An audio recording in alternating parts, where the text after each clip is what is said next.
Okay, good afternoon, everyone.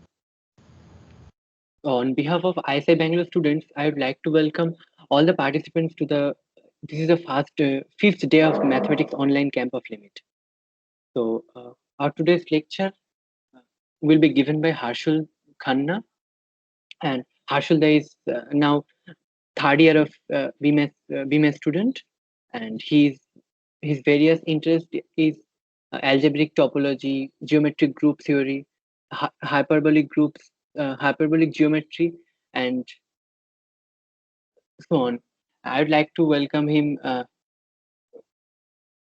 in this talk, and he will share his views on the topic geometric groups. He will speak about 1 hour, and after that we will open up for question answer for about 20 minutes. So over to you, Harshilda. All right, thanks for the introduction. So basically, I'll be aiming for the same format as before. Let's make this an interactive talk. If you have any time, if you have a doubt any time in between, you can just unmute yourself and ask. I'll start presenting my screen. Just a second. Right. Is this visible first of all? Also, someone is waiting in the lobby, I guess. Yeah. Yeah. Is this visible? The screen? Yes, it's really. Okay, good. So, first of all, I'd like to know how much do you know of group theory, metric spaces in general, and of also graph theory, because depending on that, I'll go through the prerequisites in detail or just in a brief. So yeah, it would be great if you'd let me know. Okay, so is there anyone who is not familiar with group theory? Anyone who is not familiar with group theory? Bhaiya, I only know the basic definitions. I Basic mean, definitions. just the I see. definitions and axioms. All right. What about metric spaces?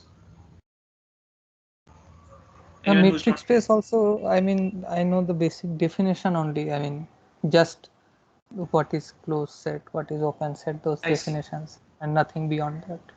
And graph theory?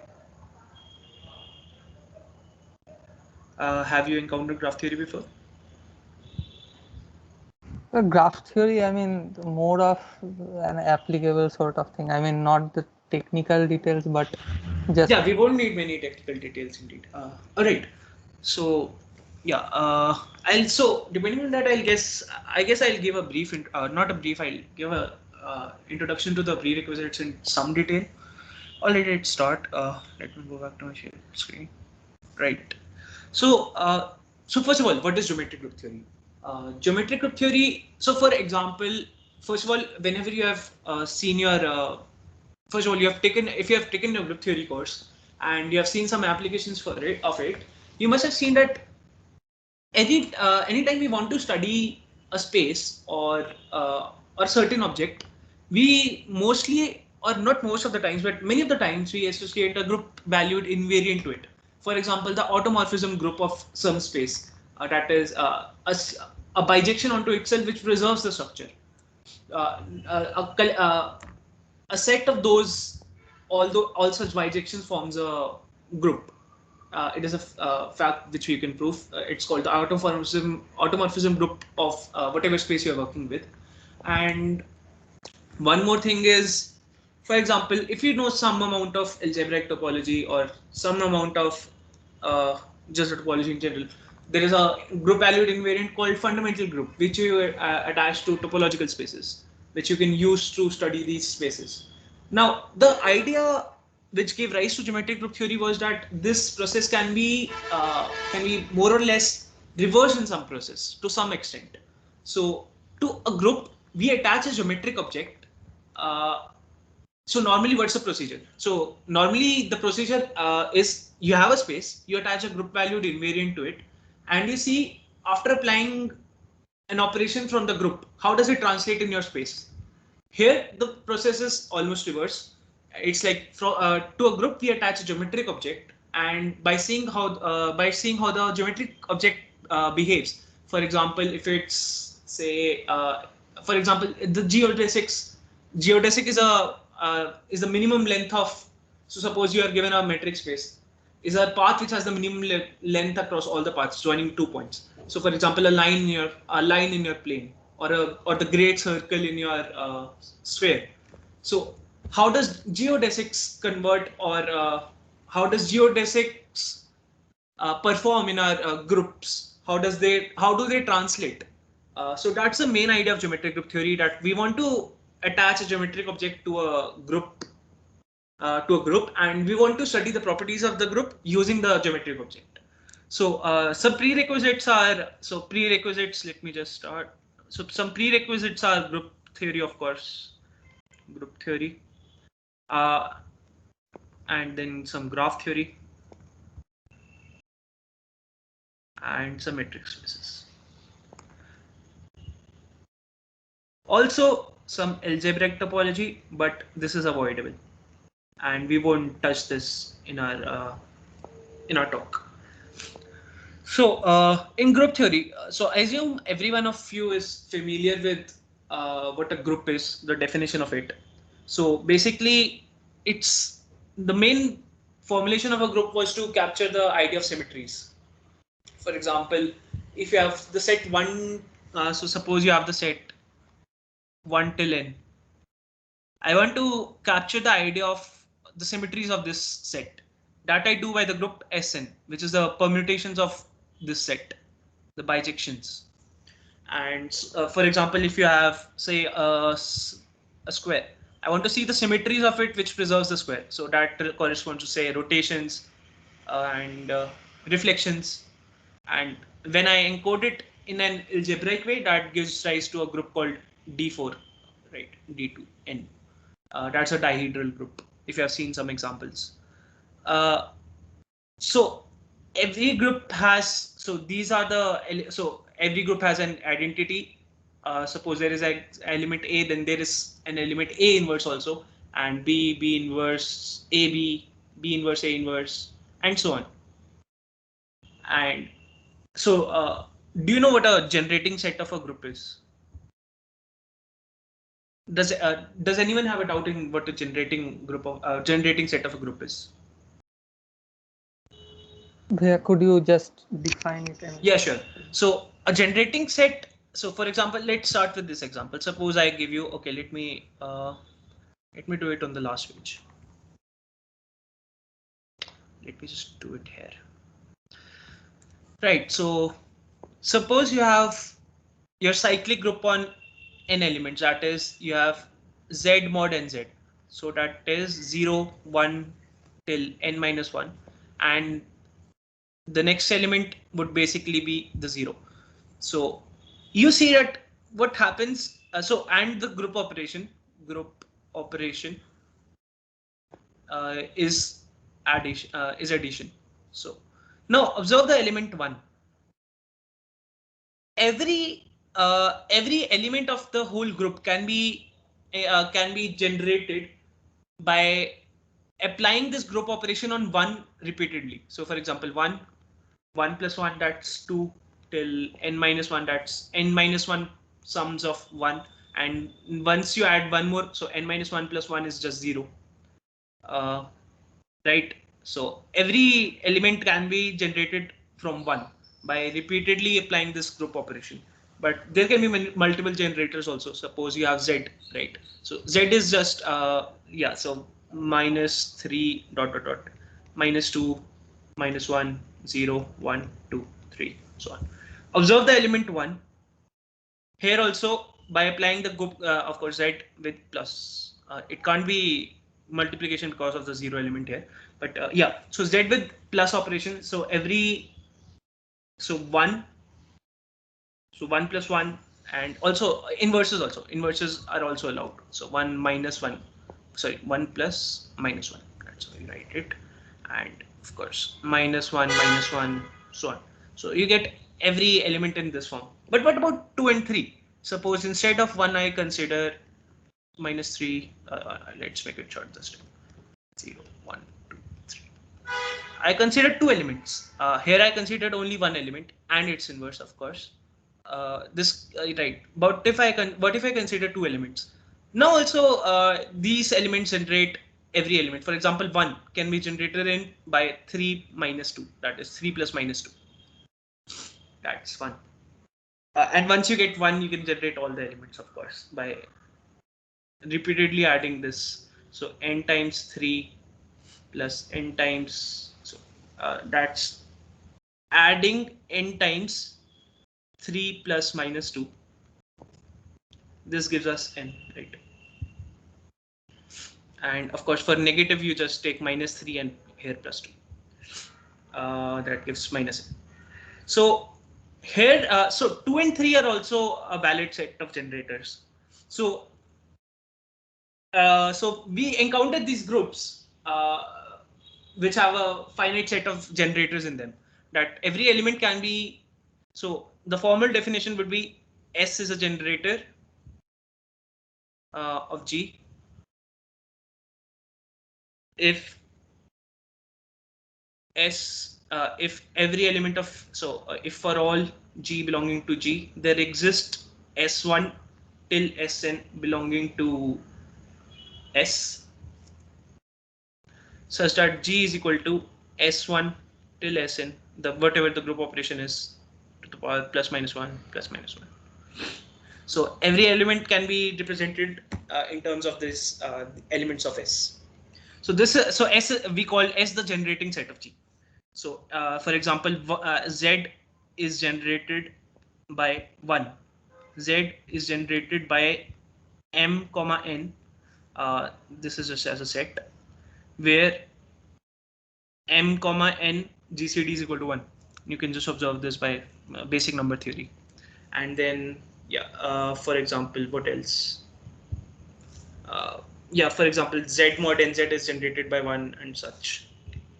Yeah. All right, let's return to our topic in hand. So now also let's observe one thing. Now given Z, given Z mod NZ, I can of course list all the elements of Z mod NZ. But I can also list it in terms of generator. So I say this is equal to 1. So A is an element added n times. Suppose this was n was prime. So A to the power n. This is just an operation applied to A n times. This does not mean to the power. There is no mathematical sense, as in there is no operation. There is no multiplication going on here. This is just the operation. Given this is A to the power n, where n belongs to, okay, that's a, let's use m here. We have already used the n variable. So A to the power n, where m belongs to Z, and there is a relation that A to the power n is equal to 1. So A was 1, suppose, right? So every element is of the form A plus 1 plus plus plus 1 m times. But we add the relation that A, so 1 plus plus plus 1 n times is equal to 0. That's how this helps us in resolving things like n minus 1 is a group element, 1 is a group element. Then and the addition of both should be a group element. That's 0. That comes from the this. This is what 1 added n minus 1 plus 1 times. This is 1 added 1 more time. So that's 1 added n times. So that's 0. So you see that every group, for example, Z is equal to just of the form 1 to the power m, where A to the power m belongs to Z. There is no relation here, right?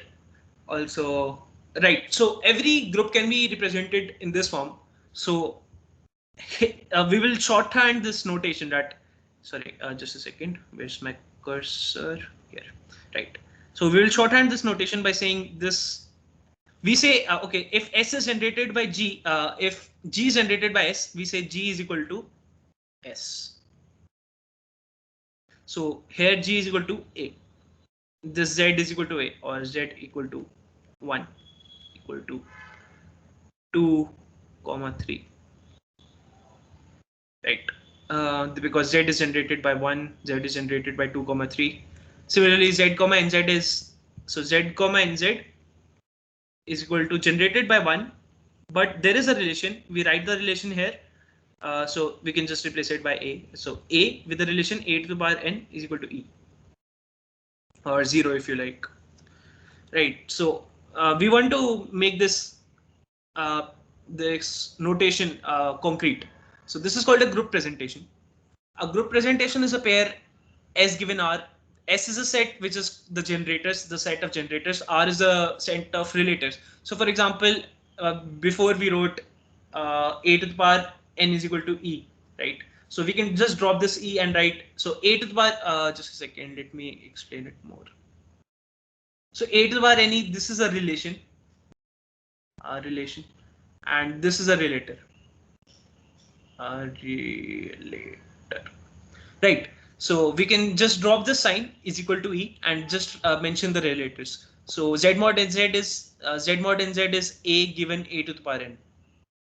So a pair also, for example, what's a abelian group? Abelian group is the one which is commutative. So ab equal to ba. This is a relation. So this can be represented in the form ab a inverse b inverse is equal to e. So instead of writing this whole relation, we can just mention ab a inverse b inverse. This is a relator. If you want to make a group abelian, we can add this relator. Right. So a group presentation is a pair S given R, where S is a set, R is a set of words in S. So for example, here, this was a word in S. A word is basically a to the power n, b to the power m, where a, b belong to the generating set, and so on. And we say G has a presentation S given R. Let me use the highlighter.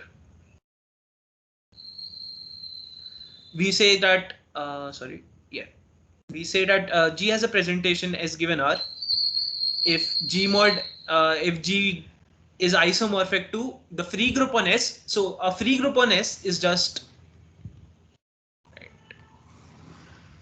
a free group on S is just this, elements of S, S, so S1, comma, whatever your, where S belong to S. Size, not necessarily, they need not be countable or finite. They can be any number of generators. So it's just, there are no relations. So every word, so every element is of the form as say S1 to the power q, S1 cube, S4 square, S2 cube, and so on. So there are no relations. So G is, we say G has a presentation S given R if G is isomorphic to free group generated by S, and we quotient out the set of words, the R, the normal closure of R, which is the normal subgroup generated by conjugation of elements of R. So how does this formula come? This comes because what we want to do is, we have the relators, right? So relator, what do we want to set? So we have, suppose this is a relator, R1, R2.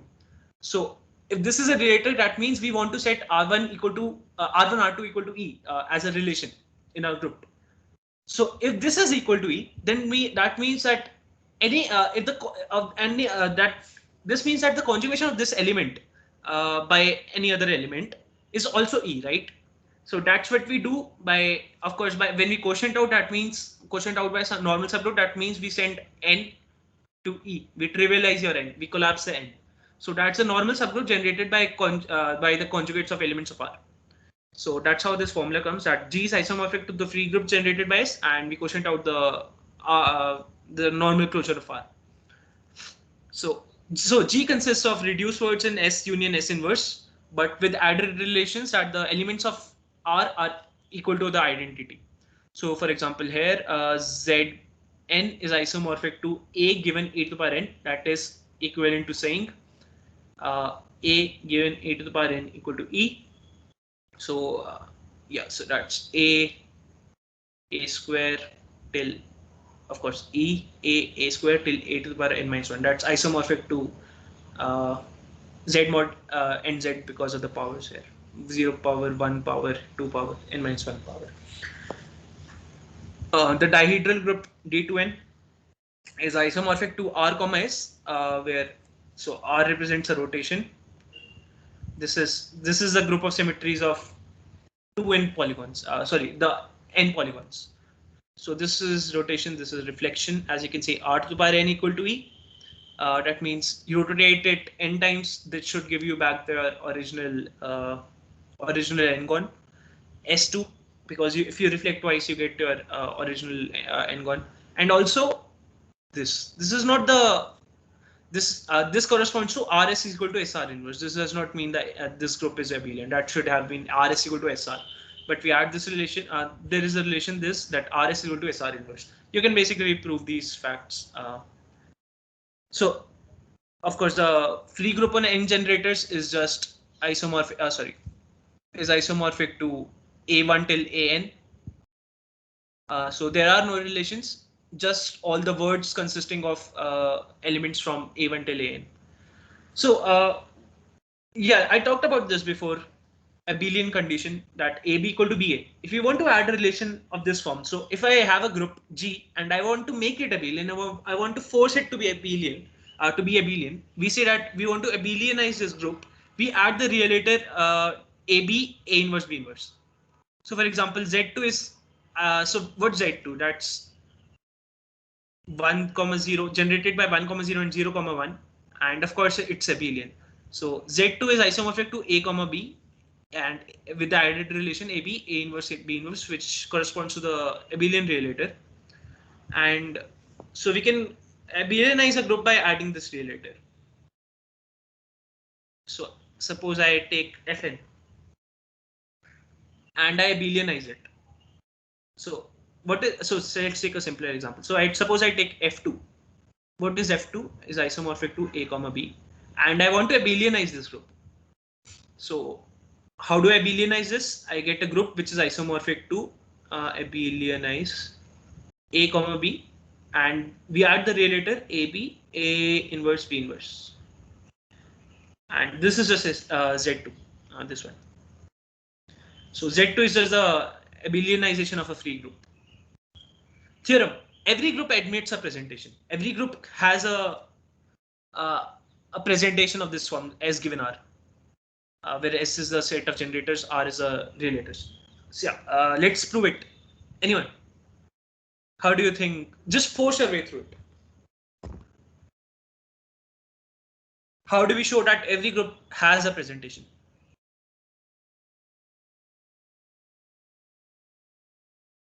Anyone? You can just unmute yourself and speak.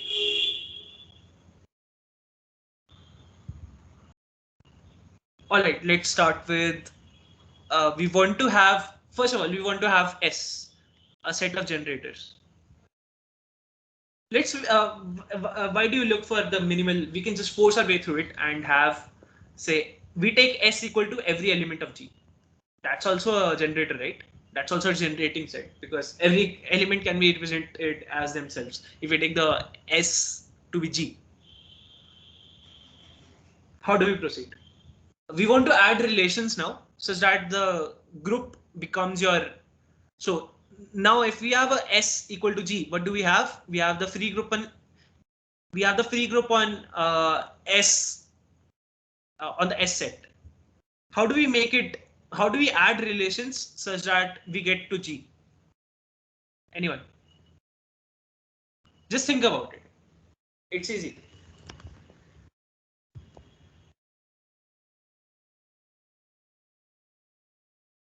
Right? Am I audible?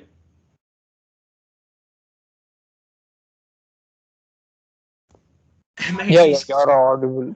Okay, nice. So anyone, just let's try proving it, right? If you have a free group on S generators, what you can do with it? Do you know isomorphism theorems? I guess most of you do, right? First isomorphism theorem. All right, let me prove it for you then. So let phi be a map from the free group generated from S to G by be the normal surjective map. That every element, every word in S goes to a word in G, and that G will be obviously, so if you have G1, G2 cube, something like that, that goes to G1, G2 cube. It's just a surjective map. It's surjective because for any element G, you can just take G here and it goes to G here. Right? So that's surjective. and this will obviously be reduced by some form by the relations of G. But then this map has a kernel, right? There must be a kernel, unless G is a free group itself. So this has a kernel phi. Let R be the set such that such that R generates kernel, the kernel of this map. By first isomorphism theorem, you get that this is isomorphic to Fs, quotiented out by the subgroup, the normal subgroup generated by R is isomorphic to G, but that's just the presentation, right? This is what we see. We wanted to have, right? This is the definition of presentation. G is isomorphic to a free group on S, quotiented out by the normal subgroup generated by R and its conjugates. So that means G is isomorphic to S given R. Yes. So every group admits a presentation. That's a nice, neat result. The second thing I wanted to discuss in group theory was group actions. So, for example, we saw that D to N. So, for example, we have a square, right? And we have the group of symmetries of this square by rotations and reflections. And this is encoded in the algebraic form by the group D4, the dihedral group on 4 elements. That should be 2 in actually. So that's 2 into 2, D4. This 4 represents a n-gon. Right. So we know that, okay, sorry, this should be 8 actually. My bad. We are taking the 4 vertex polygon. So that should be D8. And it consists of rotations and reflections. And we know that D2N, so if we are given this group algebraically, then we know that this is associated with the symmetry of a n-regular polyhedron, right? Sorry. And Sn is, so let me switch back to highlighter. So we know that D2N is, yellow. D2N is associated with the symmetries of an n-regular polyhedron, and Sn is associated with a group of symmetries of 1, n. Actually, yellow is not visible. I'll just use my normal pen. All right. And so we want to say concretely what it means for a group to be associated to a group of symmetries of a geometric object or an object in general. So we, what does it mean for a group to act on a object? Right.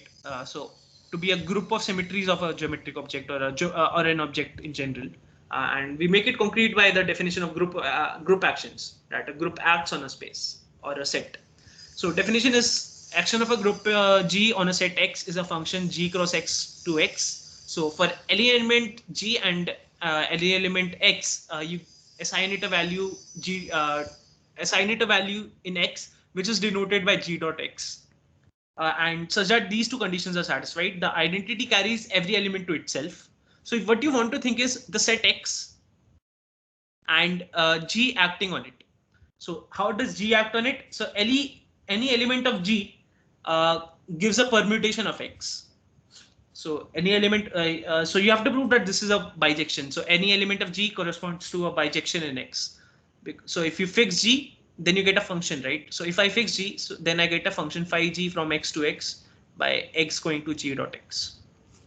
So G acts on this space. That is, G is a group of G's corresponding to symmetries of X, such that the identity element fixes all the elements. So the identity element acting on X is just X itself, not the correct notation. Just a second. E dot X equal to X for all X belonging to X. So when E acts on the space, everything is fixed, and such that this, of course, we need one axiom to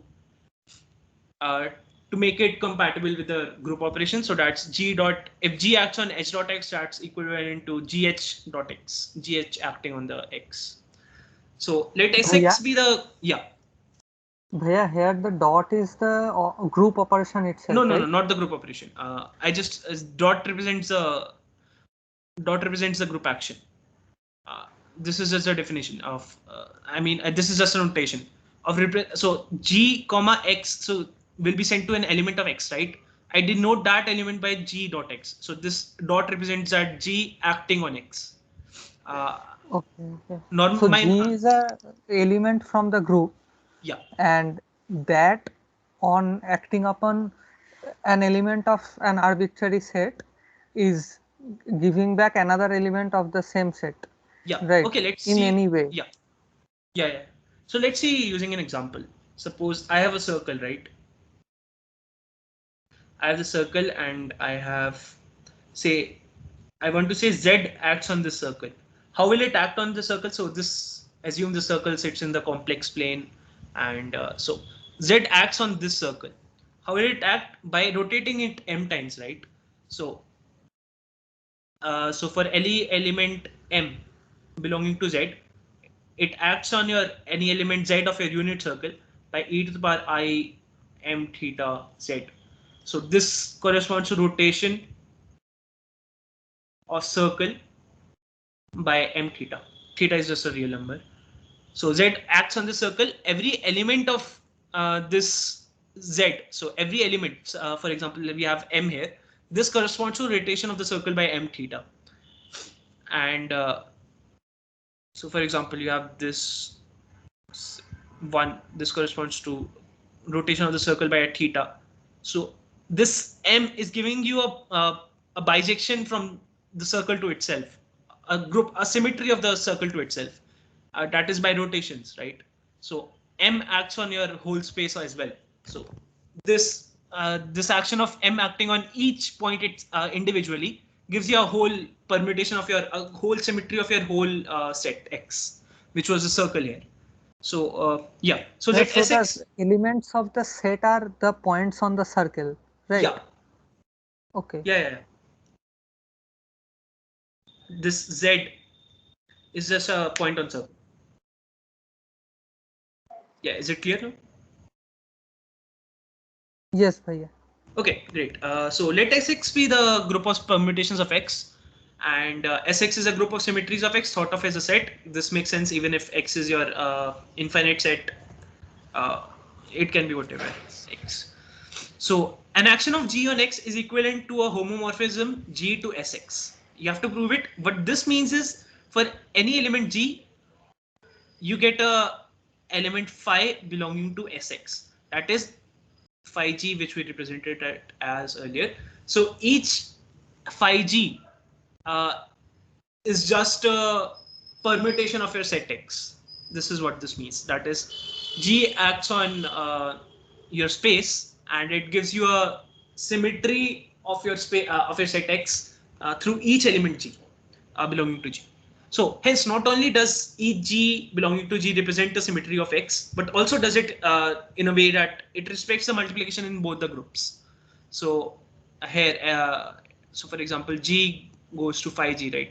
So that should be G dot H, phi G dot H is equal to phi G dot phi H because of the definition of a homomorphism. That's what it means. It preserves the group operation. All right, let me introduce some notations, then we'll give you I'll give you an example. So phi g is just the action of a particular element G on X. So that's every element X belonging to S goes to G dot X. That's and this phi G belongs to Sx because of this. And G dot let's say A was a subgroup of your here G was a subgroup of your not a subgroup, a subset of your set X. Then G dot A will be just the set of elements G dot A for all A belonging to A. So G, how does G act on each element of A? For example, in this circle, you could take just a segment, right? Or something of that form, and then you might want to see how does the G act on this space. Also, one more thing that yeah, this is my notation of G acting on X. G acts on S. So whenever if G acts on X, G is a group, X is a set. I represent it by this arrow. Also, if G acts on S, if G say G acts on X, then if H say H subgroup of G subgroup, then H also acts on X. It's just a restriction of the restriction. This is a homomorphism H from. So how do you do it? You get a homomorphism H to G, which is the inclusion map. Then you have a G to Sx, because this was a group action. Hence you get a induced map H to Sx. So H also acts on X. So this is just a restriction of your group action. Orbit of an element. So fix an element. Where is my cursor here? So fix an element X. So for example, if I have this, right, this circle, the returning to the circle example, I fix an X and I want to see how does the whole of G act on this particular element of X. So this is say 1.x, this is say 2.x, 3.x, 4.x, 5.x. So we get many points. Will it cover the whole circle? That's an interesting question. Just a side note, this might be an interesting question if you have not observed this before. So if this say Z, so I said that each rotation, each element acting on the whole circle corresponds to a rotation by m theta. Say theta is equal to 2 pi by n. Then m theta rotation would just give you the n gone, right? N gone. This so the orbit of an element is just a set of all G dot x where G belongs to G. If the so what's the orbit if theta is equal to 2 pi by n? That's just a regular polygon. What if theta was say rational or irrational? That might be an interesting question. Will it so it's irrational? Will it cover the whole circle? Will it not? So that's just a side note, an interesting question if you like. Right. So let's move on to our group actions. So the orbit of an element x belonging to x is just a set of all G dot x where G belongs to G. And if theta of x is equal to x for all x, that is for every G. So given any two elements of your given any two elements of your set x and y, if there is a G such that G dot x is equal to y, so such that when you apply G on this set x, this x is carried to this y, and you can do this for every x and y pair, then this action is called transitive.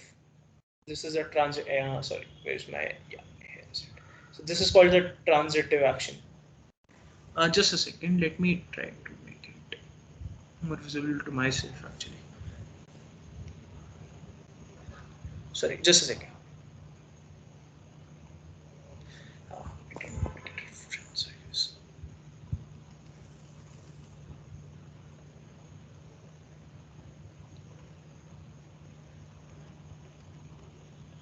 Right. And if given any x belonging to x, we want to see which all elements fixes that x. So of course, identity fixes every element. So E dot x is equal to x. This is a group action. So identity fixes every element. So given an element, we want to see which all group elements fix it. So that's called the stabilizer of a. So this is sorry.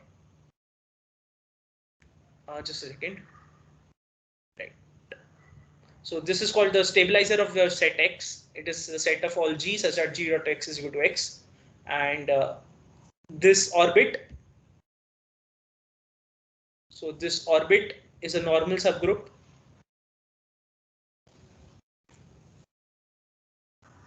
G, sorry, of x. What am I saying? Just a second. No, sorry. My bad. I want to say for the stabilizer. My bad. So this stabilizer is just a normal. Verify it if it's normal subgroup of G. And we say a group action is free if the stabilizer of any element is just the identity element. That is, only identity fixes any element. So for example, suppose you are again considering this rotation, right? This won't be a free because suppose theta was equal to 2 pi by n, then n dot x will be equal to x for all x, right? So even so we want the stabilizer of x to be just the identity element for all x. So and so no non-trivial element should fix your x. So that group action is called free. This group action is called free. Such a group action. So let's move on to some examples. We already saw this example. So Sn on the set 1 to n by permutations. Dn on the dn or d to n. Just a second, d to n on the set of vertices or edges or the diagonals of n-gon by rotation reflections.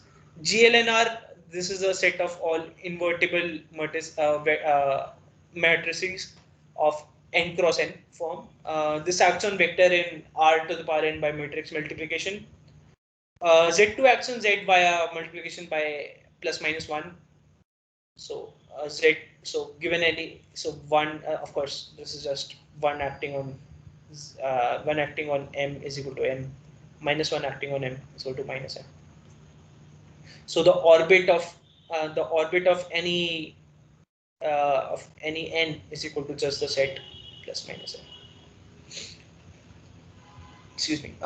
Z acts on the unit circle in complex plane by rotations by m theta, which we already saw. This was the example we used to understand the group actions. No, G also acts on itself by left multiplication and conjugation.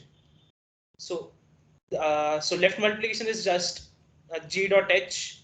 So this G dot H is equal to GH, and conjugation is just G dot H is equal to GH G inverse. So every element H goes to GH under the action of G, and similarly here. Now the first group action, this left multiplication action is transitive and it's free. Why is it transitive? So given say H and some other variable, I hate choosing variables. I don't know, man. P, why not? P and Q just for aesthetic reasons. So given group elements P and Q, you want a group element sending P to Q. So you just multiply it by G. So G Q P inverse. No, sorry. What should it be? My bad. Sorry, P inverse Q. Okay. Just a second. Let me just rewrite this. So it should be just P Q P inverse. This acts on, no wait, QP inverse. Yeah, QP inverse acts on P to send it to Q, right? And it's free again because any element say GH is equal to identity. Sorry, not H. GH is equal to H. That means by group multiplication G is equal to E. So only identity elements fix any element of yours of your set G. We are again not viewing it exactly like a group G. The space we are acting on, it's more of a set because we are not. So whenever if you want to act it instead on a space or instead on a group, you just want to add one other axiom that that the action preserves your group operation or your whatever your space satisfies. So the idea of groups is intertwined with the idea of symmetry, and both lead to each other. We saw from going from groups to going to symmetries by these group actions. We saw that symmetries lead to groups. For example, in the n-gon case, we get the dihedral group and so on. So we will take advantage of this fact and study groups geometrically. And a key step is to show that every group is a group of symmetries of some geometric object. So we can realize every group as a group of symmetries of some geometric object. Now this geometric here is important. Just a second. Geometric object. And why? What if I don't consider geometric? What if I want that every group is the group of symmetries of some object? We have already shown this. Can you explain why? Can anyone unmute yourself and speak? How we have shown that every group is a group of symmetries of some object. We just did that.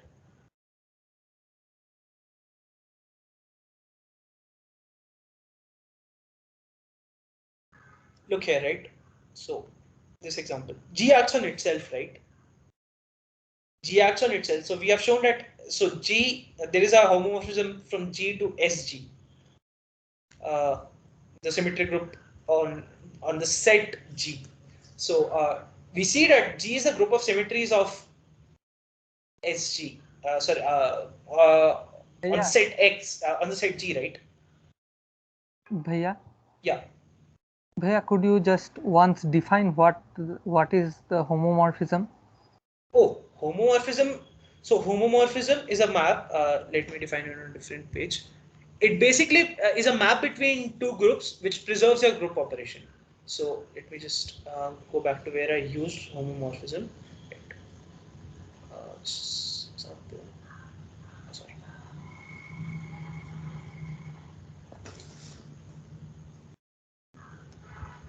So this is a map, a function f from G to H. GH are groups such that f of G dot H is equal to Fg dot Fh. So a map between, so it's just a normal function between two groups, but since it's between two groups, we want the function to preserve your group operation, right? So we add the condition that f of G dot H is equal to Fg dot Fh. So that's a homomorphism. It's just a map between two. Yeah. I mean, f is acting on G dot H, right? So G dot H. No. This is not action. This is homomorphism is just a function, right? No, I mean the function. The function is acting on G dot H. No, G dot. Oh, okay, my bad. Here dot is just the group operation. GH, not the group operation. Yeah, it's a group operation. Okay, let me use a better notation. See if I've used capital H for the other group. Let me use a better notation. So f of G1, G2. G and H are both are okay. G1 and G2 both are elements of G. Here the operation is G1, G2 is the operation between the group G. That is the operation of group G. Here is a this operation is a operation corresponding to the group H. Okay, Bhaiya, thank you. So homomorphism is just a function between two groups that preserves your operation. It does not relate to your action anyhow. So yeah, where were we? So we saw that every group G acts on itself by left multiplication. Hence, we get a homomorphism from G to SG, which is injective. Prove it. Why is it injective? And then we have, if you know that some group theory, you have to show that to show a function is in to a homomorphism. If a homomorphism is injective, you have to show the kernel is trivial. Kernel is trivial. Just show that that's easy. We have just shown it actually in the previous example itself. And we have that every group is a subgroup of a symmetric group. This is the Cayley's theorem. So because we get a injective homomorphism from G to SG, so we get that the group G is a subgroup of your SG. That's a injective homomorphism is also a definition of your subgroup. So this tells us that we can think of group as a group of symmetries of itself. However, there is no geometry involved in it since we had the action of G on your set G, right? So we are just thinking about the group as a discrete set of points. So just a second. Yeah, we are just thinking about the group as a discrete set of points. Our real goal is to find a geometric object which has G as a group of symmetries. So for example, if we can find a space it acts on, if for example we had this n-gon, right? The D2n acting on your n-gon. We want such an action that there is some geometry involved in it. So we can translate the geometric properties to your group theoretic properties. So in this, over the next 2-3 lectures, we will the geometric objects we will be considering are graphs and metric spaces. We will study the action of groups on graphs and metric spaces, and of course, there is a combination of both as well. So, do you know the combination? So, what's the definition of graph? Can I skip this initial 1 or 2 pages? Does everyone know what a graph is and what the isomorphism of a graph is and so on? If anyone just briefly go on. Yeah, sure. So a graph is a combinatorial object. So it's just what you think it should be. Just a second. Yeah.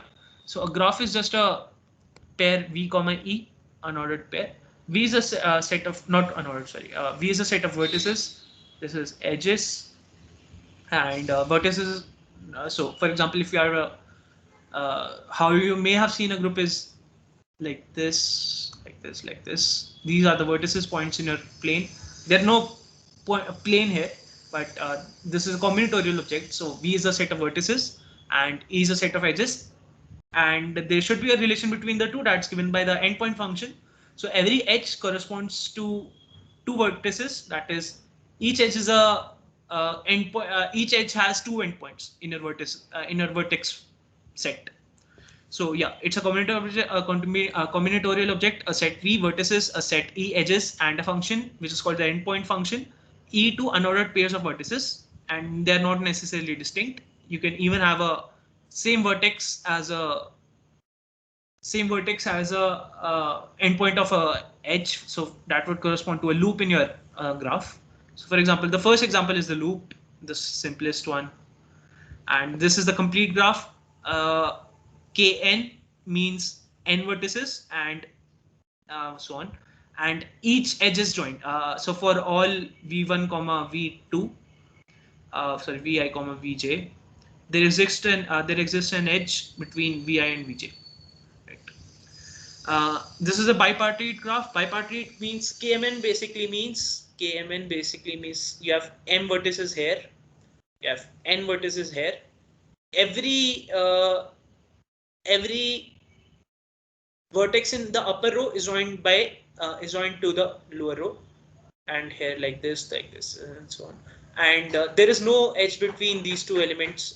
These two vertices, or any of the above row vertices. And the fourth example is the Peterson graph.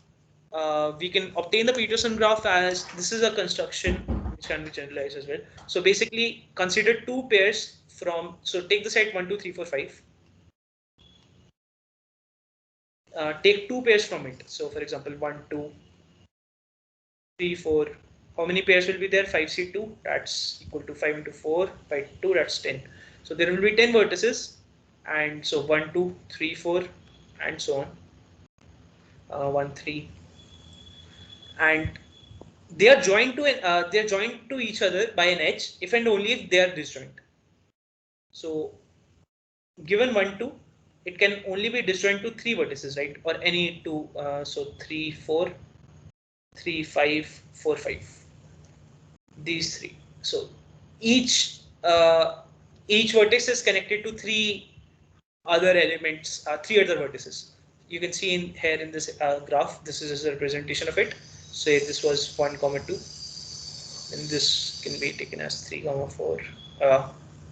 I'm not sure if this can be taken as. So we can assign an order here. So each vertex is connected to 3 edges, to 3 other vertices by edges. And you can see this is a cycle of 5 length. Inside that star is a cycle of 5 length, and these two side line cycles are connected by edges, 5 disjoint edges. So total edges are 10 plus 10 plus 10 plus 5, that's 15 edges.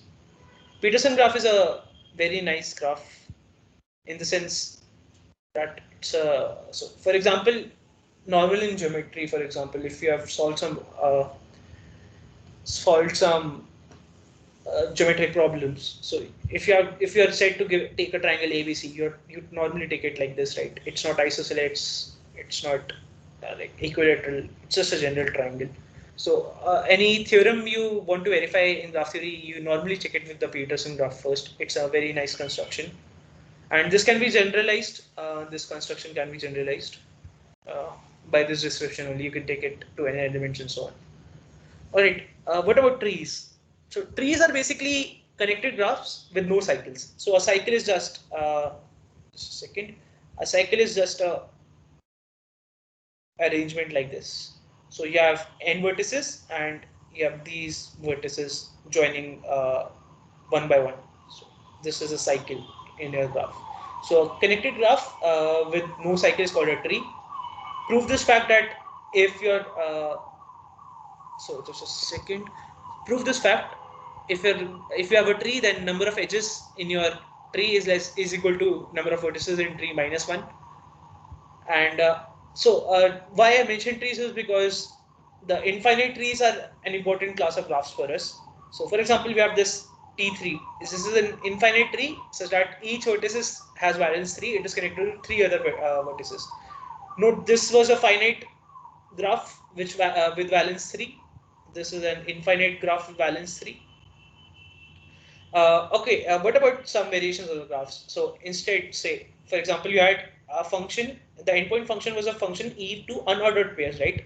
You can take it from e to ordered pairs. That would mean that you are assigning, so this was v1, this was v2, this was e. If you're giving it, you are taking it to be an ordered pair, that means you are giving a direction to your edge, right? So this is called a directed graph. Each edge has a direction. So your endpoint function is a function e to ordered pairs of vertices. Labeled graphs means you give each vertex or each edge some label. It can either be a letter, it can either be a color. And simple graphs are basically graphs with just a second. A simple graph is a graph, no loops. This is not allowed. No multiple edges. So give it like this. There cannot be two edges between two distinct vertices. This all were allowed in our graph construction, but this is not allowed. This is not allowed. This is a simple graph. Uh, Graph isomorphism. So in general, what's an isomorphism? It's a bijection.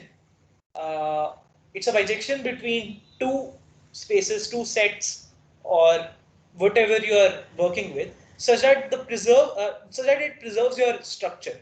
So, for example, in groups, these isomorphisms were so basically isomorphism was a bijective homomorphism. So a bijective function from between two groups such that it preserves your group operation. Here in graphs, it's just a pair of bijections. A pair because we need one for vertices, one for edges. So a pair of bijections that preserve graph structure. That is a bijection V to V dash and a bijection E to E dash, such that the endpoints of image of an edge is same as the image of the endpoints of an edge. So that means, say, suppose your function was f, then f of, so that would mean, say, suppose, just a second, let me erase this. So that means that suppose this was your E, this was connected to B, this is connected to W, then your f of E, this should be f of V, this should be f of W. It preserves your adjacency between two vertices. For example, these two graphs are isomorphic. This is just looking this graph from a different perspective. It's easy to observe. And KNM and KM combined these were the complete bipartite graphs. These are isomorphic. An automorphism is an isomorphism from a graph to itself. So, for example, and it forms a group, of course. For example, this Peterson graph, right? If you send 1, 2, 3, 4, 5. Suppose I take a permutation of 1, 2, 3, 4, 5 by 5, 4, 3, 2, 3, 1, 2. Then this permutation gives rise to a automorphism of your graph to itself. So 1, 2 is replaced by 5, 4. This is replaced by 5, 4. So you get a group isomorphism to itself.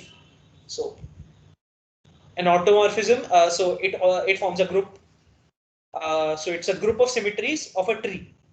So for example, in your odd G, say if X was a set, then this was the group of symmetries of a set X. Here odd T was a tree, so it's a group of symmetries of a tree. So it is a bijection, but it also preserves your structure of your tree. For example, the automorphisms of complete graph is Sn. Automorphism of K, N, Km, N is Sn cross Sn, and automorphism of a Peterson graph is equal to S5. So that means that the ones I told you that these permutations 3, 4, 5, the permutations of this set are the only automorphisms of this graph. This requires some little work, but you can prove it. Now, what about group action on graphs? So we want an action.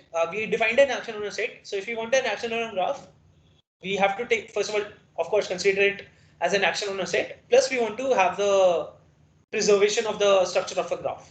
So an action of G on a graph, and it can be even directed, it can even be labeled, is a homomorphism G2 automorphisms of your tree, of the graph T, gamma, however you want to say it. This is same as the previous one we did, like G S, X.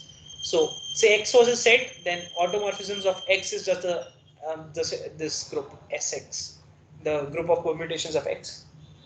But since we're here we had an additional structure of the preservation of the structure of graphs, we cannot just go by taking the permutations. We have to consider the structure of the graph as well.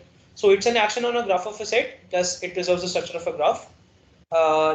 Let's unravel the definition for an unlabeled, undirected graph, V, E.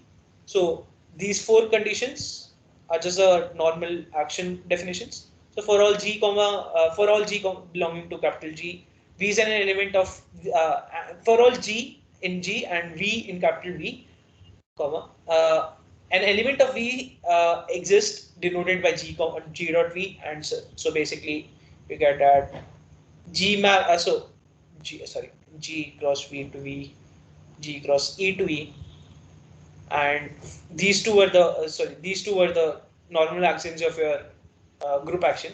The last one is the one corresponding to the preservation of the structure of a graph. If the endpoints of E are V and W, then the endpoints of G dot T are GV, GW. So if this is E, V, W, then this is G dot E. This is G dot. It can be G dot W or G dot V, because it's undirected, right? Suppose we had that this was directed, then we would require the first one and this one to be equal. For example, Sn acts on Kn by permuting the vertices. Z mod 3Z acts on T3. T3 was your infinite tree, so that would just mean basically permuting the edges somehow corresponding to that. This. So, right. Now what we seeked out to do was this. Why we defined graphs was this para, right? A real goal is to find a geometric object which has G as a group of symmetries for any G. So that construction must involve a group G, and we suggested that graphs was a way to encode this geometric object. So let's prove it. Let's first of all let me show to you what the construction of the graph is, and then show to you that G is indeed a group of symmetries of this geometric object for all G such that G is a group. So Cayley graphs. So let G be an arbitrary group and S is an generating set of G, and assume E does not belong, the identity element does not belong to S for simplicity. I'll explain why later on. So it'll come in next page. By this simplifies the process for us. So we define the Cayley graph of G with respect to S to be the directed. So this is important. Let me highlight it. Sorry. It's a directed and labeled graph, and it's called it's notated by gamma of G comma S as follows. So for what we do is we take this. So we had to define vertices, right? So vertices are just the elements of G. So this was okay. Let's start with an example. Z mod NZ, right? Let's take let's build it through an example. So the vertices are just the element of your vertices as element of your group. So that's 0, that's 1, that's 2, that's 3, that's 4, that's Z5, right? Z mod 5Z. And the vertex set is G, and there exists, and we want to have a generating set, right? So Z mod 5Z. The generating set is, so let's take 1 to be a generator, right? 1 is a generator, of course. And there exists an edge from G to GS for all G belonging to G and S belonging to S. So from 0 to 0 plus your generator, that is 0 plus 1 here, we get it here, like this, like this. This is the Cayley graph for Z mod 5Z. This is Z mod Z5, comma, Z mod 5Z, comma 1. So the vertex set is just your group G, the elements of your group G, and there exists an edge from. Let me highlight it as well. This is important. From means this is a directed graph from G to GS, and this happens for all G and S belonging to S, and we label the edge by S. So for example, here every edge is labeled by 1. This is 1, this is 1. Of course, if we take a multiple generator, more than one element set of a generator, we get very different labels. We can either represent them by a color if it's a low number of generators, or by numbers if you want. So is the construction clear to all of you? Bhaiya, so here GS means G plus 1, right?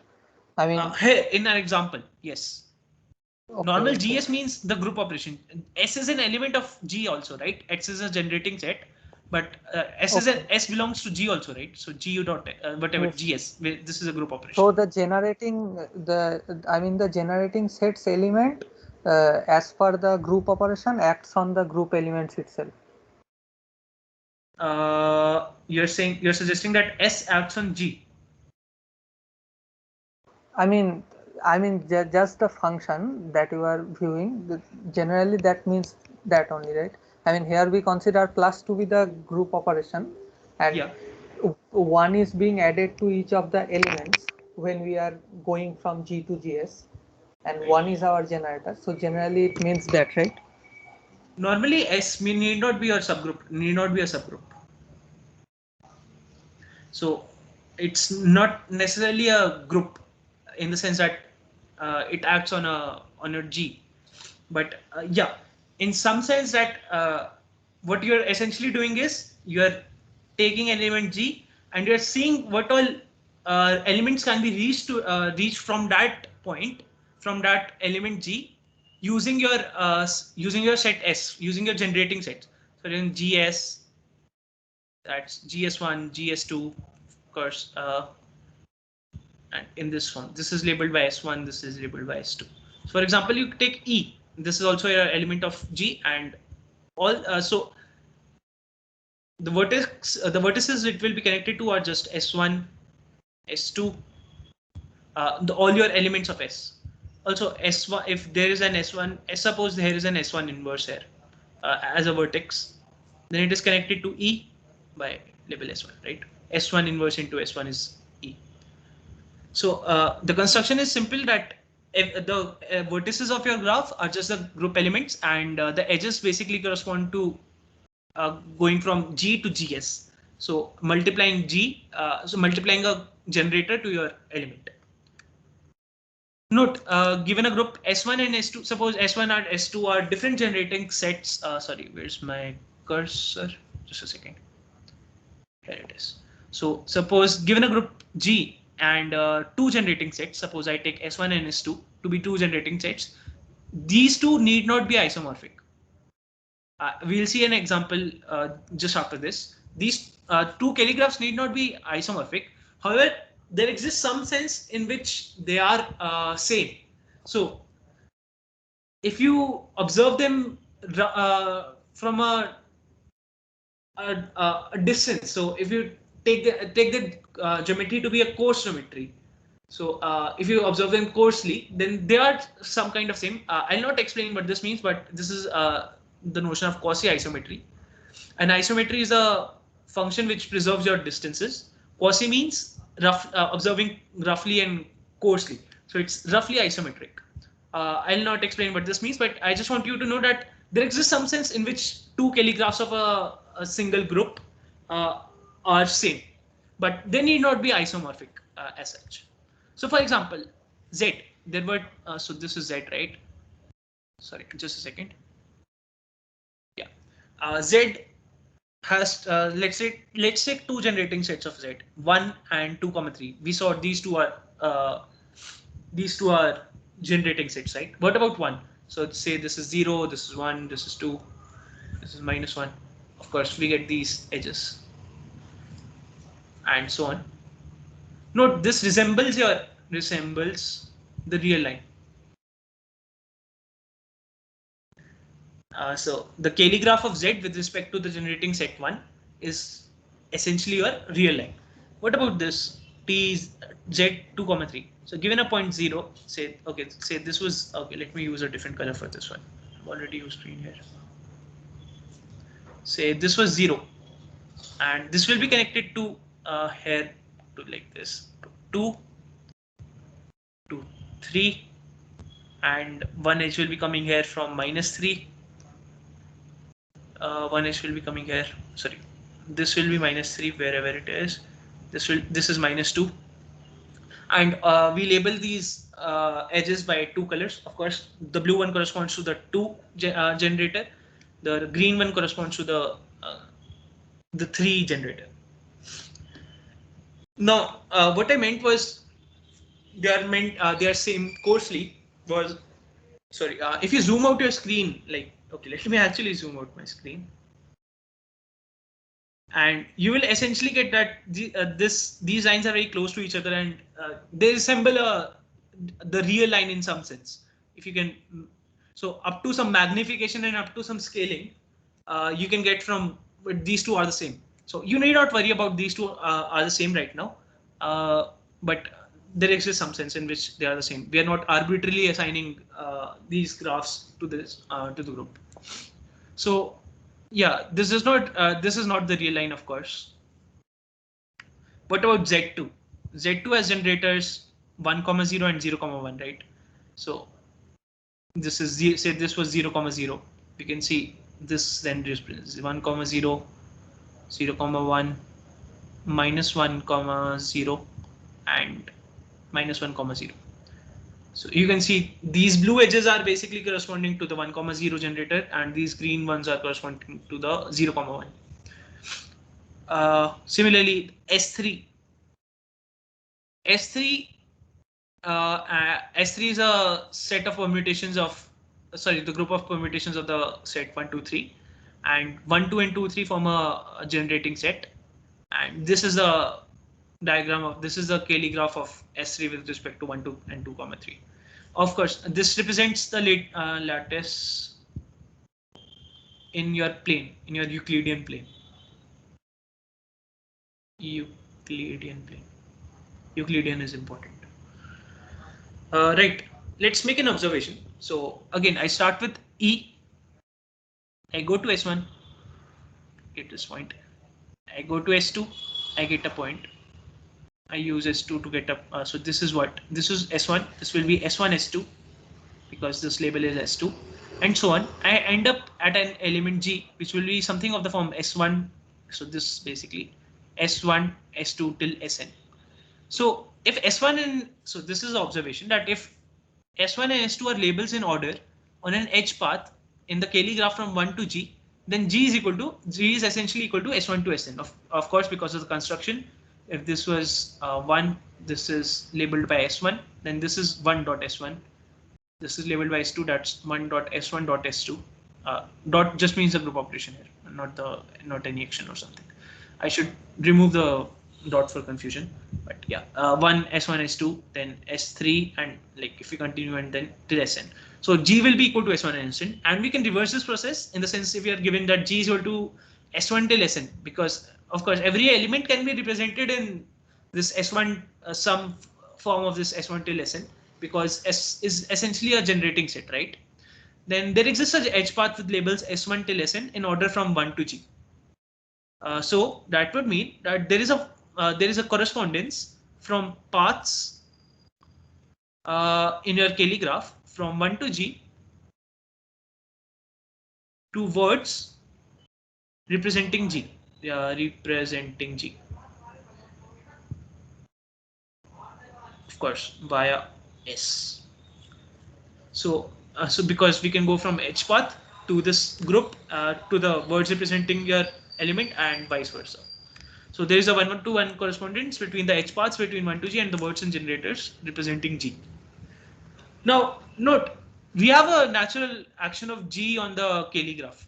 That is by left multiplication. So given like this is E, this is say S1, this is S2, this is not this, sorry, and something of this form. This is S3. This is actually again S1. So that would be S1 S3 equal to S2 S1. Something of this form or anything you can have. Now we can take the action of G on this by left multiplication in the sense that we can multiply every element by G. So if this is E, we can, or actually let's take this example only, right? Z comma 1. So given M belonging to Z, we can just multiply the this graph, these vertices by M. So in the sense that this goes to 0, the group operation is plus here. So this will go to M, this will go to M plus 1, this will go to M plus 2, and this will be the, again, this will be the same edge labeled by 1, 1, so on. So this is just, this new graph will be a translation of your previous graph in this example. So so G acts on the Cayley graph by left multiplication. That is, each G belonging to G gives rise to an automorphism of the Cayley graph. Phi G by phi G acting on V is GV. So that means G dot V is equal to GV. Since V actually belong to your group G by the construction of the Cayley graph, and we just defined it for the vertices here. And since there is at most one edge connecting any two vertices with a specified direction, and there are no edge loops, there is essentially only one way to extend this automorphism to the whole group. So this action on the vertices gives rise to your action on your edges. So that is here. So that is, suppose E is connecting V to Vs in this direction. This goes to, under the action of G, to G dot E, connecting G dot V and G dot Vs, which is equal to GV and GVS, because the the action is by left multiplication. And this works because phi G of V is GV. So because these two, the action preserves adjacency. So phi G of V is GV and phi G of Vs is GVS.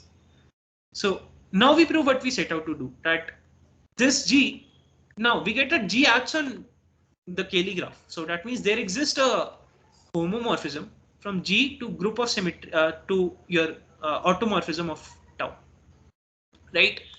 This is what it meant by action on a tree, action on a graph, right?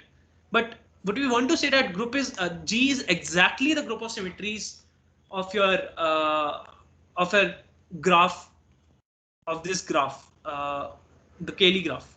So we want to show that this homomorphism is actually an isomorphism. We have already shown that this is a homomorphism. We want to show that this is an isomorphism. So we have to prove, we have to show that this is bijective. So basically, every element of G gives rise to a symmetry of your Cayley graph, but we want to show that every symmetry of your Cayley graph is actually corresponding to a group element G. So this is a theorem which we want to prove. Let S be a generating set of G, then the map G to automorphism of the Cayley graph is an isomorphism. Any ideas? What we want to do here? Also, what's the time?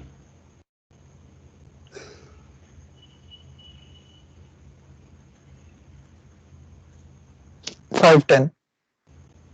Oh yeah, so that any ideas for the?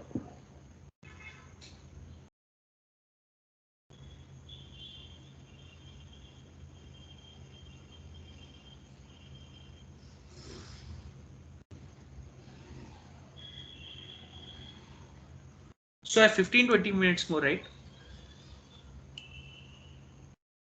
So I'll cover one more topic. When's the next talk starting?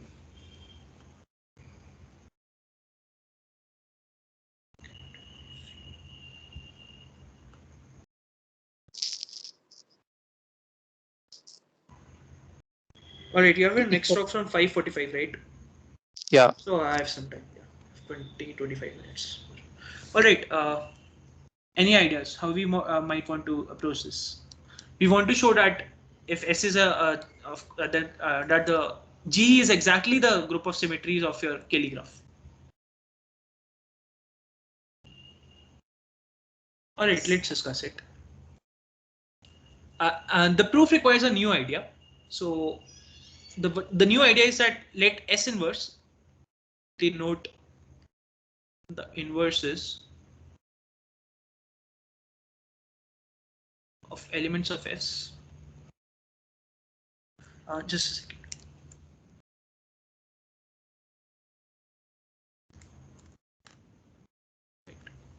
Yeah, it's visible, right?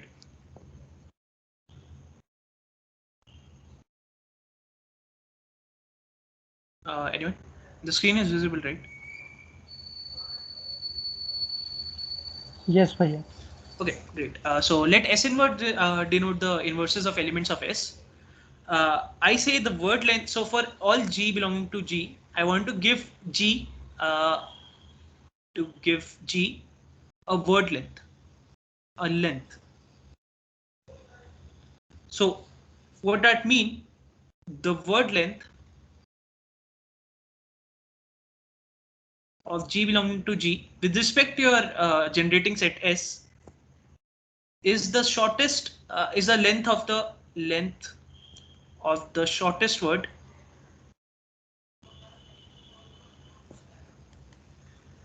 you can represent G with.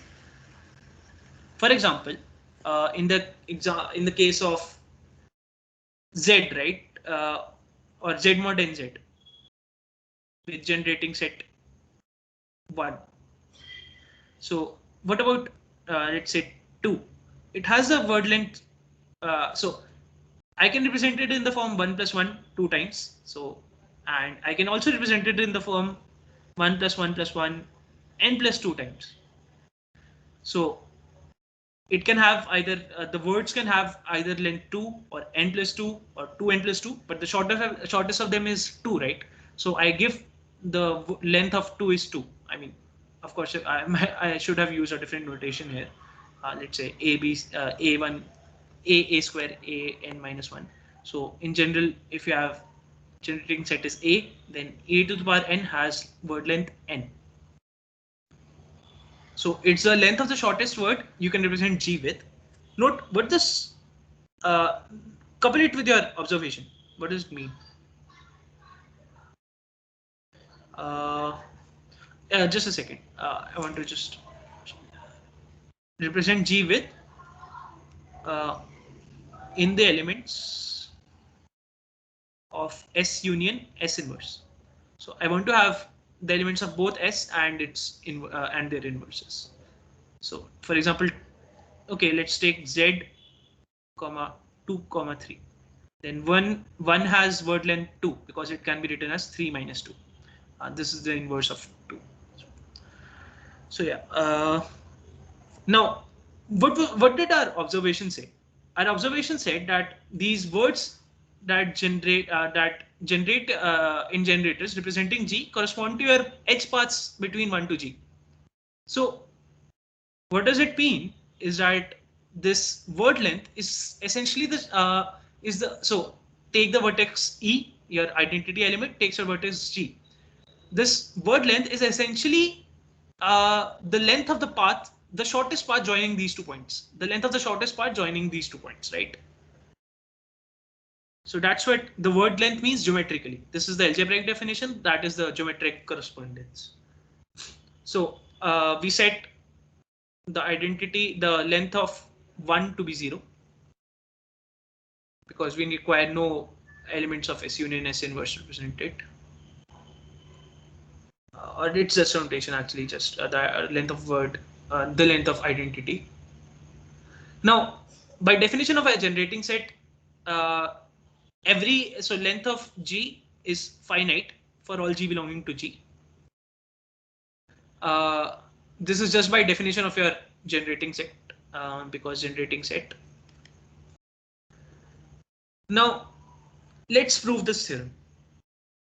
What we basically I will use tau for the Cayley graph, and I have that what I have is that tau G2 out of automorphism group of the Cayley graph is a homomorphism. Right, I have this theorem. Now now we want to prove it, bijective, right? Let's see why is it injective first of all. Why is it injective?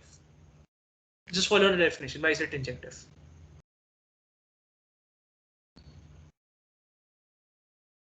So for injective, remember you have to prove that the kernel is trivial. That is G. So if this was represented by say phi, then phi of G is equal to your identity on top.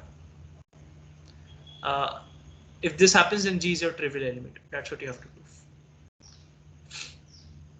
prove. Note, what is G? So G corresponds to a automorphism of the graph, right? So what about, so let's say G maps to whatever function, and that function, let's say if G maps to phi of G, then phi of G on E is equal to G, right? By definition, that we are sending the elements. We are, the group action is by left multiplication, right? So phi G of E is actually G, but for that, for the kernel one, it should have been E, but that means G equal to E. So that means kernel is equal to trivial. That means the function is injective. Now, second thing, and the more difficult one, let me add a page. Right. Let's just label it rough. Second part, surjectivity. This is the main part. What does it say? That means that every symmetry of your graph, every automorphism of graph corresponds to some phi G for some G belonging to G. How do you prove it? Use a word length. How will you use the word length? Think about that. So we want to show every automorphism of tau is equal to phi G for some G. This phi G is just the automorphism by left multiplication.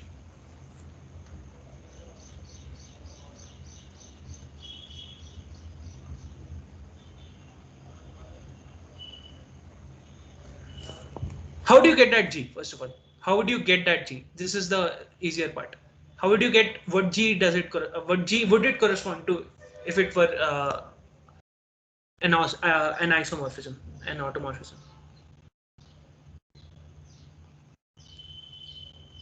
We remember we have a automorphism of the graph. Every vertex is mapped to some vertex. Every edge is mapped to some edge.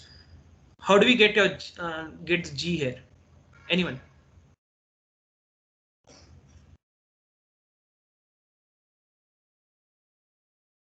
Now, you have an automorphism of the graph, right? So you have that the identity element, which was a vertex, must be mapped to some element.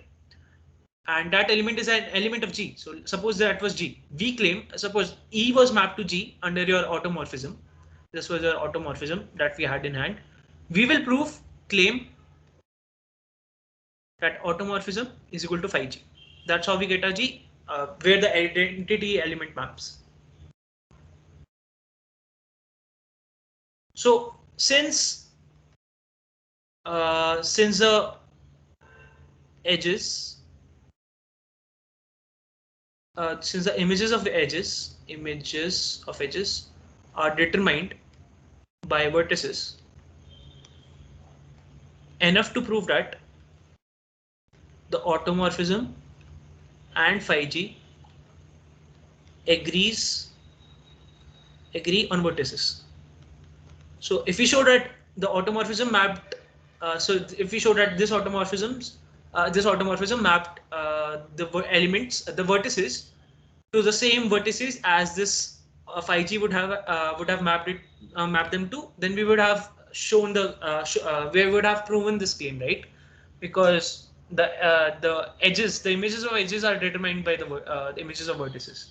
Because if you have V and W and E joining them, then the G dot E is essentially the one joining G dot V and G dot W, and there was one unique such edge. So the image of edges is determined by the vertices. So we have to prove that the automorphisms and the automorphism and phi G agree on vertices. Proof. So the proof of this we use induction on word length. in G with respect to X. So what's the base case? The base case is suppose the length was 0. That means, what does that mean? If length is 0, that means that your phi. So we name this automorphism phi. See. So we have to show that phi and phi g agree on vertices. So that means phi. So what does, first of all, what does length mean? The word length equal to 0 mean? That means the identity element, right?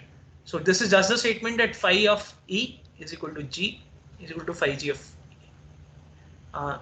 This is because definition of group action, which was the left multiplication.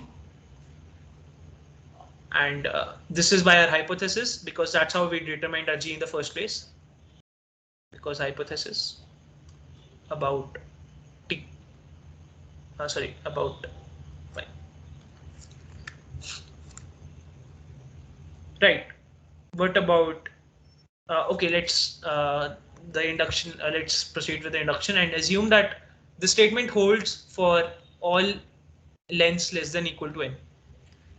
To prove for n plus 1, l equal to n plus 1. So suppose V was a vertex with length n plus 1. That implies V is equal to W dot S, where length of W equal to n and S belongs to S. Agreed? Sorry, S is equal to S union S inverse. Agreed with this statement? Yes or no? If the V was a vertex or a group element with length n plus 1, then V is of the form W dot S, where length of W is n and S belongs to S union S inverse. That's just by definition of the word length. Now, so assume, right. So what's our assumption? Assumption is for all L less than equal to n, this statement holds. So by hypothesis of induction, phi of W is equal to phi G of W. Right? Now note, there is a unique edge labeled S, labeled by S, starting from W and ending on so 2V, because V was equal to W dot S. That means W in your Cayley graph, this was W, this was V, this is S. This was your diagram, right?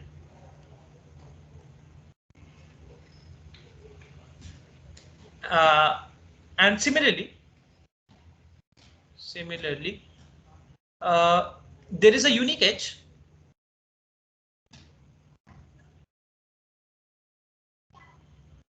labeled S, again labeled S, from phi of W to phi W dot S,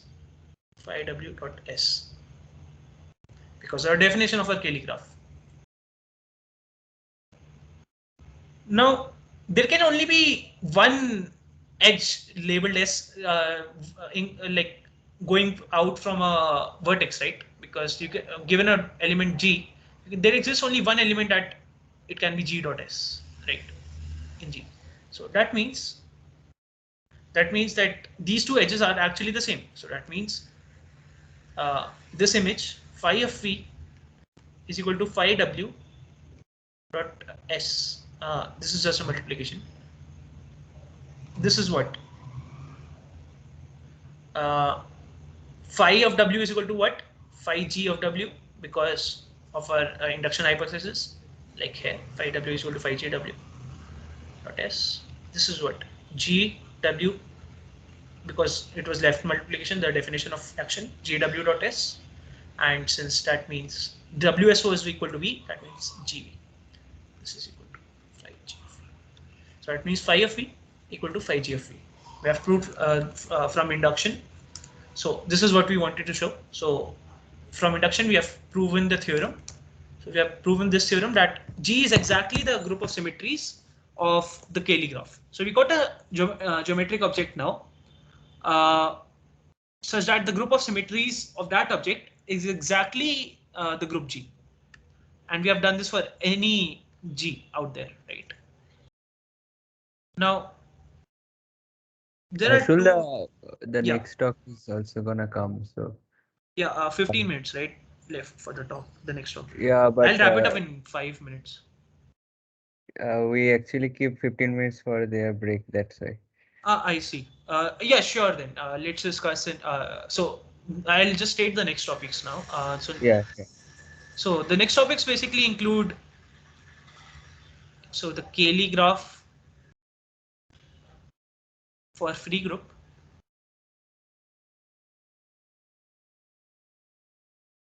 And so now till now what we have done is we have associated a geometric object to our group, right? But now, as I said, in geometric group theory, after doing that, we want to study the properties of the group using the properties of your the geometric properties of your object. So that's what we will do next. After Cayley graphs for free groups, we will transition from geometry to algebra. That is, we'll see how we can what we can tell about a group using your action of the group. So the action of group on whatever your geometric object was. So from geometric to and we translate it to your group theoretic properties. Group theoretic properties. So one example of this would be this theorem, which we will prove I guess in the next lecture only, in the next or next to next lecture, we will prove this theorem. Say G, okay, let me state it in a new page. So say G is a group if it acts freely. So acts freely, that is only identity element fixes all the fixes each of the elements of your set or space. If it acts freely on a tree, so if your group G acts freely on a tree, then G is a free group. This is a very nice result. You can basically tell from geometric property of your objects that if the group acts freely on a tree, for example, your tree could be your T3, that trivalent tree, just like this. If you get a group that acts on your tree on a tree like this, then G is actually the free group. So yeah, we will try to prove this by the next lecture. Yeah, so thank you everyone. Yeah, let's end the meeting here. Thank you, Harshal bro, for the talk on geometric group representation. If you have any doubts, quickly you can ask, and you can take a break. Yeah, if anyone of you have any doubts, you can just ask by muting yourself. So let me suggest a source. So you can. So there is a book called Geometric Group Theory by Clara Lowe. I'll send you the PDF of the book on Discord, so you can refer to it if you want. And then yeah, so that's a source I was referring to, and another book. So you can try from that book any exercises or the material if you want to do some revision or something. All right. If there are no questions, then we can leave, I guess. Yeah. All right. Thank you, everyone. Okay.